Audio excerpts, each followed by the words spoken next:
हमारे संपूर्ण जीवन का एक आनंद देने के लिए ये श्रावण का महीना आता। कल आपने और हमने कथा में सुना था, श्रवण किया था कि माँ प्रसूति ने पूरे सावन के महीने में भगवान शिव की आराधना करी।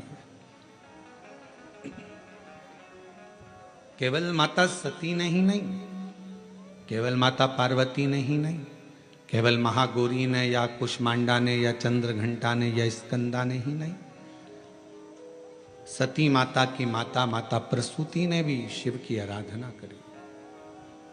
और क्यों करी? शिव महापुराण में 2 शब्द दिए हैं कि भगवान शंकर की आराधना करने वाले को भोग का भी सुख होता है और मोक्ष भी प्राप्त होता है। भोग से मतलब क्या है? कोई कामना,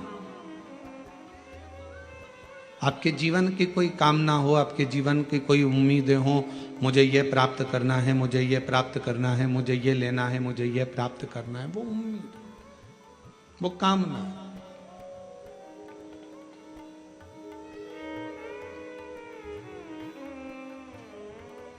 कोई वस्तु की चाह है, कुछ प्राप्त नहीं हो रहा, बहुत परिश्रम कर लिया तो भी नहीं प्राप्त हुआ, तब हमने शिव की आराधना करना प्रारंभ करी। शिव की आराधना, ये किसी पुराण में ये नहीं लिखा कि भगवान की आराधना भोग और मोक्ष के लिए करो, पर शिव महापुराण का यदि आप अध्ययन करेंगे, शिव महापुराण को यदि आप पढ़ेंगे तो उसमें लिखा है कि शिव की आराधना भोग और मोक्ष दोनों के कारणों से होती है।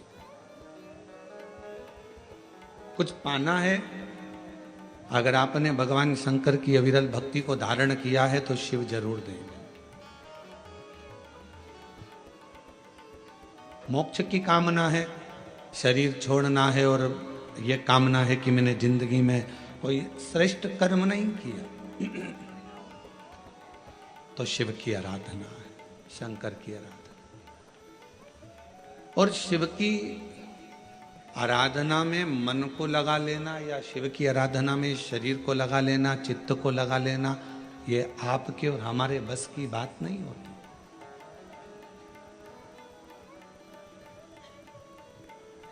हम आज आशीष जी को कह रहे थे, आशीष जी दुर्गेश शर्मा जी को साधुवाद दूंगा जिन्होंने शिव के लिए, शिव महापुराण के लिए कम से कम त्याग रखा कि मैं दाढ़ी नहीं बनवाऊंगा, बाल नहीं बनवाऊंगा जब तक शिव की कथा का रसतत्व हमारे कोरबा में ना हो जाए, तब तक उसका स्मरण ना।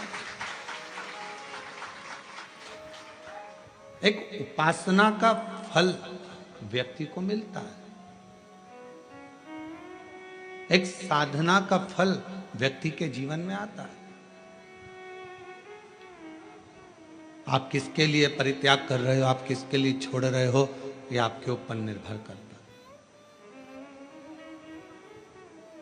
कथा के यजमान पद ग्रहण करे हैं अग्रवाल जी हैं, भरत जी हैं, शैलेश जी हैं, राजेंद्र जी हैं, ये सब लोग हैं, साहू परिवार है। इन सब से पूछें कोई पूर्व जन्म का कोई अच्छा कर्म इनकी जिंदगी में हुआ होगा, कोई पूर्वजों की कृपा इनके जीवन में हुई होगी, तो इनको यजमान पद ग्रहण करने का सौभाग्य प्राप्त हुआ, सौभाग्य मिला।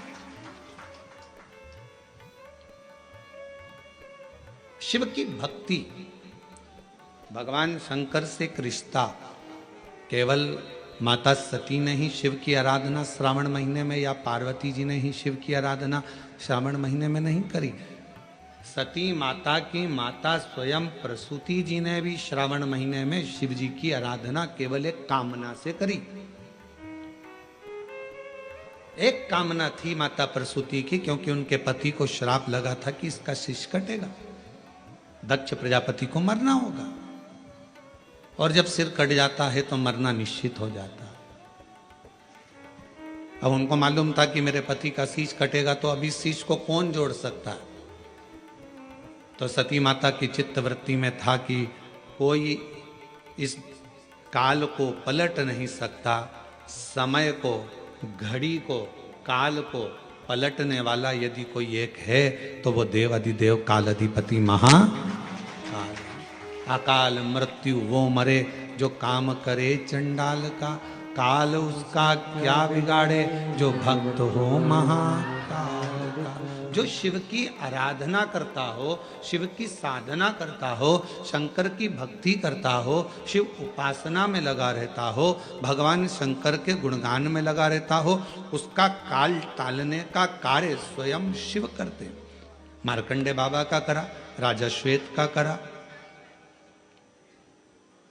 ये काल टालने का काम उनका है, समय टालने का काम शिव का है।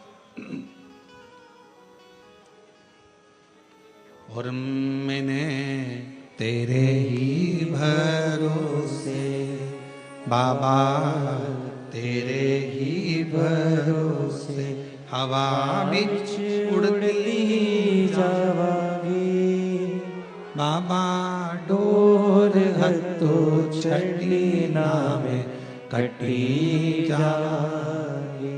भोले मैं तेरी पतंग, शंभू मैं तेरी पतंग, हवा बिच उड़ती जावागी बाबा, डोर हत्तो छड़ी नामे कटी जावागी। भोले मैं तेरी पतंग। एक बात स्मरण में रहे, पैसा आपको वसीयत में मिल सकता है, गाड़ी आपको वसीयत में मिल सकती है, बंगला आपको वसीयत में मिल सकता है। गाड़ी मिल जाएगी, गोल्ड मिल जाएगा, सास का जेवर मिल जाएगा, प्लॉट मिल जाएगा, जमीन मिल जाएगी, खेती मिल जाएगी, बंगला गाड़ी, ये सब पूर्वजों से मिल सकता है। सब कुछ आपको प्राप्त हो सकता है, पर इज्जत वसीयत में नहीं मिलती है, सम्मान वसीयत में नहीं मिलता है, आदर वसीयत में नहीं मिलता है। गाड़ी वसीयत में मिल जाएगी, बंगला वसीयत में मिल जाएगा, प्रॉपर्टी मिल जाएगी, सोना चांदी हीरा पन्ना मिल जाएगा, सब पूर्वजों का मिल जाएगा, वसीयत में मिल जाएगा, पर इज्जत सम्मान आदर ये वसीयत में नहीं मिलता। ये व्यक्ति को खुद अच्छा कर्म कर कर इज्जत बनाना पड़ती है, व्यक्ति को खुद अच्छा कर्म कर कर ये अपने लिए स्वयं निर्माण करना पड़ता है। इसको कोई देगा नहीं, इसको अपना बनाना। मेरे शंकर भगवान के पास में सोने का महल नहीं है, मेरे शंकर भगवान के पास में हीरे पन्ने के जेवर नहीं है, मेरे शंकर भगवान के पास में बहुत सारा अंबर पीतांबर नहीं है। बस मेरे शंकर भगवान के पास तो एक ही चीज है, क्या? तो कहा जिसने विश्वास किया, जिसने मुझ पर भरोसा किया, जिसने मुझ पर विश्वास किया, जिसने मुझ पर दृढ़ता रखी, बस उसी को मैंने सर्वस्व प्रदान कर दिया, उसको मैंने सर्वस्व दे दिया। जिसने विश्वास किया उसको विश्वास के बल पर सब कुछ दे दिया। शंकर भगवान के पास में बंगला नहीं है, गाड़ी नहीं है, भगवान शंकर के पास में अंबर पीतांबर नहीं है, भगवान शंकर के पास में हीरा पन्ना सोना चांदी कुछ भी नहीं है। शिव जी के पास में तो केवल विश्वास है, भरोसा है। और याद रखना, जिसका विश्वास जिसका भरोसा दृढ़ होता चले जाता है, उसके जीवन में कोई कमी नहीं आती, फिर उसका भंडार भोलेनाथ खुद भरता चले जाता है, फिर उसको भरने में दिक्कत नहीं आती है। विश्वास के बल